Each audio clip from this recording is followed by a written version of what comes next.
미라클모닝 애청자 여러분 안녕하십니까? 우리는 시편 23편을 3주간에 걸쳐서 듣고 있습니다. 오늘은 시편 23편 5절 말씀, 내 앞에 상을 차려주시고 라는 제목입니다. 말씀을 시작하면서 다 같이 시편 23편 1절부터 5절 한 절 추가됐습니다. 1절부터 5절까지 말씀을 암송해 보겠습니다. 주는 나의 목자시니 내게 부족함이 없으리로다. 그분께서 나를 푸른 초장에 누이시며 잔잔한 물가로 인도하시고 내 혼을 회복시키시며 자신의 이름을 위하여 의의 행로들로 나를 인도하시는도다. 참으로 내가 사망의 그늘진 골짜기를 다닐지라도 해악을 두려워하지 아니하리니 주께서 나와 함께 계시며 주의 막대기와 주의 지팡이가 나를 위로하시나이다. 주께서 내 원수들의 얼굴 앞에서 내 앞에 상을 차리시고 기름을 내 머리에 부으시니 내 잔이 넘치나이다. 시편 23편은 마치 인생의 드라마와 같은 내용이라고 할 수가 있습니다. 전에도 말씀드렸지만 워런 위어스비 목사님이 시편 23편을 우리 인생을 요약해 놓은 곳이라고 말씀을 했습니다. 주는 나의 목자시니 내게 부족함이 없으리로다. 그분께서 나를 푸른 초장에 누이시며 잔잔한 물가로 인도하시고 1절 2절 이것은 어린 시절을 말합니다. 어린이들에게는 무엇이 필요하죠? 보호하심과 공급이 필요합니다. 3절 내 혼을 회복시키시며 자신의 이름을 위하여 의의 행로들로 나를 인도하시는도다. 이것은 청년의 시절을 말합니다. 10대들 청년 시절에는 방향성과 훈육이 필요합니다. 위대한 목자는 이 방황하는 젊은이들을 찾아서 집으로 데려옵니다. 그리고 이제 4절 5절 참으로 내가 사망의 그늘진 골짜기를 다닐지라도 해악을 두려워하지 아니하리니 주께서 나와 함께 계시며 주의 막대기와 주의 지팡이가 나를 위로하시나이다. 주께서 내 원수들의 얼굴 앞에서 내 앞에 상을 차리시고 기름을 내 머리에 부으시니 내 잔이 넘치나이다. 그러니까 4, 5절은 중년을 말하는 거죠. 중년. 그러니까 중년은 쉽지 않은 계절입니다. 자녀들은 성장해 가고 내야 할 것들은 얼마나 많은지 모릅니다. 6절은 인생의 노년을 말합니다. 내 평생의 선하심과 긍휼이 정녕 나를 따르리니 내가 주의 집에 영원히 거하리로다 라고 했습니다. 오늘 말씀은 이제 중년의 절정에 해당되는 말씀이기도 합니다. 고생 끝에 낙이 온다고 하였나요? 오늘 말씀은 마치 밤하늘을 수놓는 불꽃놀이와도 같다고 할 수가 있습니다. 발사된 폭죽은 가느다란 실 같은 연기 자국을 남기며 하늘 높이 치솟아오릅니다. 가장 높은 절정에 이르게 되었을 때 드디어 폭죽은 터지고 찬란한 불꽃이 어두운 밤하늘을 가득히 수놓습니다. 코로나로 지금은 하지 않지만 전에 여의도에서 해마다 불꽃놀이를 할 때 보면 정말 어떻게 폭죽을 그렇게 쏘아가지고 하트 모양을 만들어내는지 참 신기했습니다. 갖가지 모양을 만들어내는지 정말로 아름다운 밤을 장식했습니다. 이처럼 오늘 본문의 말씀은 우리의 인생의 절정에 하나님께서 우리들의 인생을 축복하기 위한 폭죽을 쏘아 올린 그런 내용과도 같다고 할 수가 있습니다. 다시 한번 5절을 보시기 바랍니다.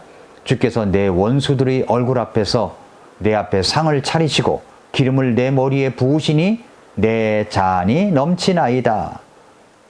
정말로 넘치는 주님의 은혜입니다. 지금 혹시 여러분이 4절의 사망의 그늘진 골짜기를 걷고 있다고 생각하는 분이 계십니까? 우리 인생은 거기서 끝나는 게 아닙니다.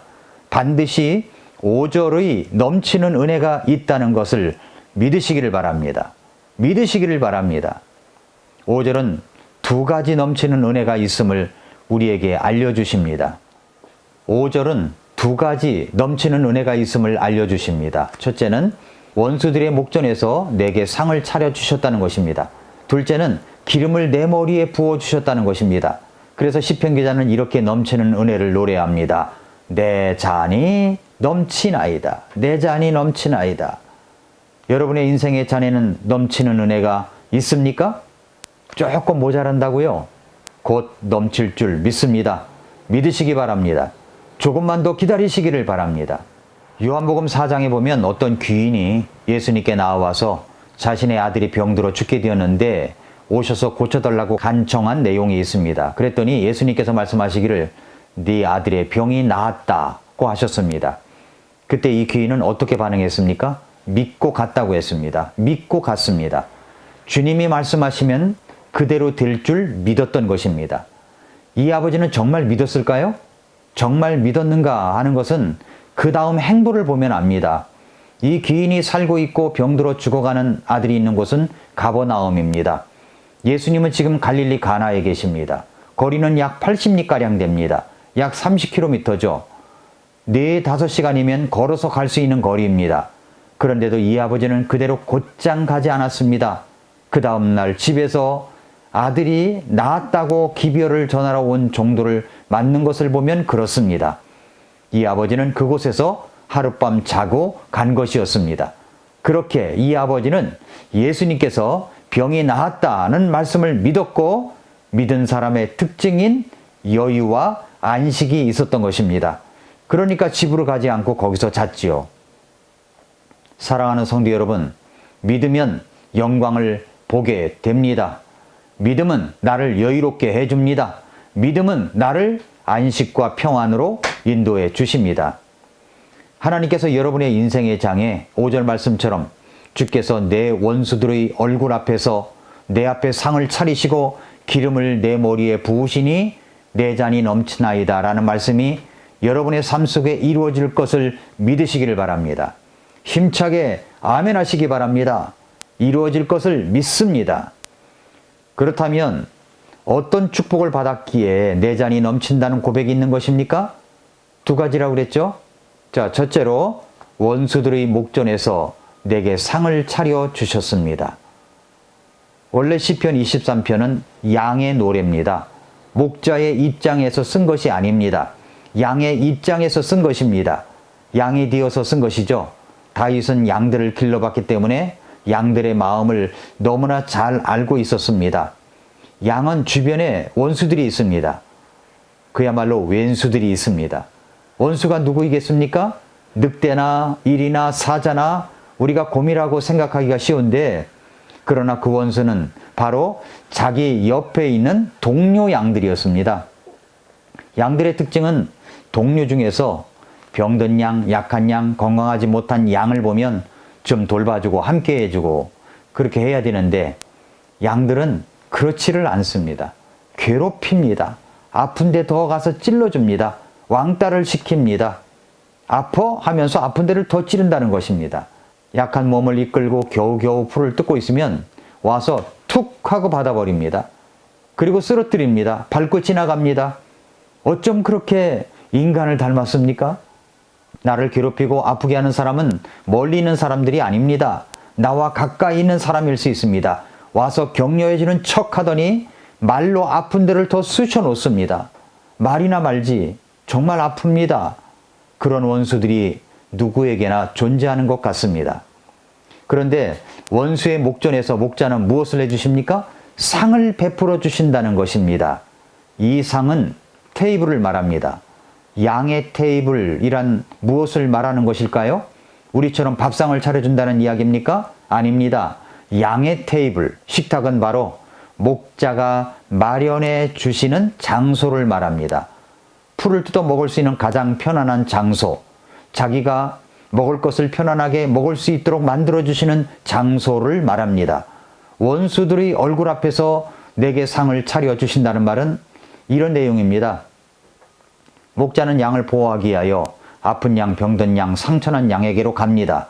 그리고 양의 오른쪽 저편에 목자의 지팡이를 놓습니다. 양의 왼쪽 저편에 목자의 막대기를 놓습니다. 목자가 서 있는 건너편에 목자의 겉옷을 벗어놓습니다. 그리고 양 앞에 목자가 서 있습니다. 그러면 직사각형이 만들어집니다. 이게 사각이 만들어지는 거죠. 그 가운데 양이 있습니다.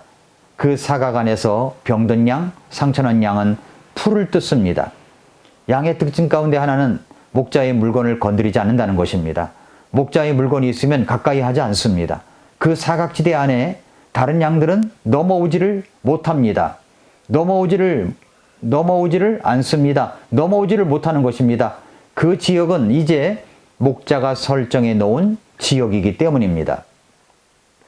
병든 양이 보니까 다른 때 같으면 풀냐 하면서 툭 치고 다니며 풀을 뜯지 못하게 방해하던 원수들이 보입니다. 목자가 만들어준 그 영역 안에서 이제 병든 양은 마음껏 풀을 뜯습니다. 병든 양의 식탁이 된 거죠. 이런 말씀이 바로 원수들의 얼굴 앞에서 내게 상을 차려주신다는 내용입니다. 그에게 상을 차려주시고 주님과 교제를 하게 하십니다. 옛날에 고관의 집에서 식사 시간이 되면 여러 개의 상이 차려지는 것을 볼 수가 있죠. 제일 위 안방 상석에 상이 차려집니다.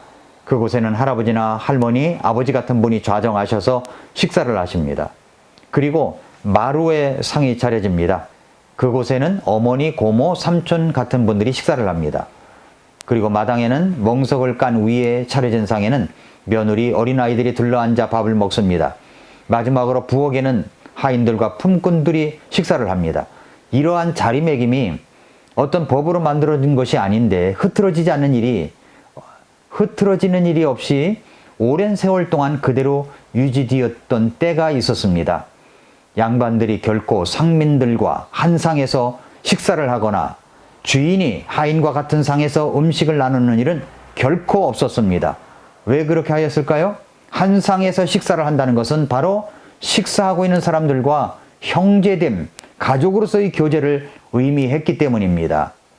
성경에 보면 예수님께서도 식사를 하실 때 죄인들과 세리들과 함께 마주 앉아 식사를 하셨습니다. 그러자 혹독한 비난이 쏟아졌습니다. 그럼에도 불구하고 세리들과 죄인들과 함께 앉아서 식사를 하셨습니다. 예수님이 마치 그 일을 하러 오신 것처럼 말입니다. 그들과 같이 식사를 하신 것은 그들을 하나님 앞으로 부르기 위한 방법이었고 회개시켜서 하나님과의 관계를 회복시키는 일 때문에 예수님께서는 그렇게 하신 것입니다. 여러분 기억하십니까? 요한계시록 3장 20절에서 우리 주님께서 문을 두드리시는데 내가 그 문을 열면 주님께서 내게 들어오셔서 주님이 나와 더불어 내가 주님과 더불어 먹고 먹는다고 하셨습니다. 그 말은 무슨 말일까요? 교제하시겠다는 거죠. 본문에서 시편 23편 본문에서 상을 차려주시고 하시는 일은 풀만 뜯게 하시는 것이 아니라 목자와 교제케 함의 목적이 있었던 것입니다. 사랑하는 성도 여러분, 애청자 여러분, 목자는 예수님이십니다. 병든 양, 상처난 양, 약한 양은 저와 여러분일 수 있습니다. 살아가면서 나를 방해하고 공격하고 상처를 주는 사람으로 인해 시달림을 받을 때가 있습니다. 인생의 사망진 골짜기를 지날 때가 있습니다.